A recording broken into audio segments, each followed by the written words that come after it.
როსტევანისა და ავთანდილის ნადირობა. ადრე დილით მოვიდა სასახლეში ავთანდილი. იგი ნაზარდის ოსანი, ძოწეულითა მოსილი, პირად ბროლ ბადახშოსანი. ოქრომკედით ნაქარგი მოსახვევი მოეხვია, წელი ხმლით დაემშვენებინა, თეთრ ტაიჯზე ამხედრებული მეფეს ეყოდებოდა. როსტევანი მოიგაზმა, ცხენზე შეჯდა და გამოვიდა. სანადიროდ გაეშურნენ. ურიცხულ აშქარს ველი დაეფარა, ზეიმობდნენ, ჟრიამულდნენდნენ.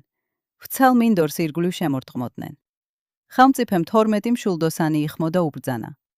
თან გამოგვყევით და შვილთსა ფიცხელსა მოგცემდით, ისარსა მრგვალთა. ნასროლი დათვალეთ და ნაგრავი შეადარეთო.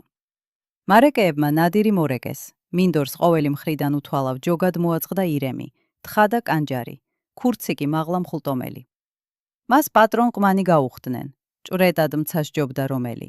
აჰა, მშვილდი და ისარი და მკლავი დაუშრომელი. როსტევანი და ავთანდილი მარჯვედ დაერივნენ ნადირს და მუსრს ავლებდნენ. მათგან დაჭრილი მხეცი წინ ერთ ნაბიჯსაც ვეღარ დგამდა. ველი წითვად შეეღებათ, თავადაც ნადირთა სისხლში მოსვრილიყვნენ. მათი ცხენების ნატერფალთაგან ამდგარი მტვრის კორიანტელი მზეს აბნელებდა. ავთანდილის ახოვანებით მოხიბლული მჭვრეტელნი ჭაბუკს, ალვას, ედემის ხეს ამსგავსებდნენ. ასე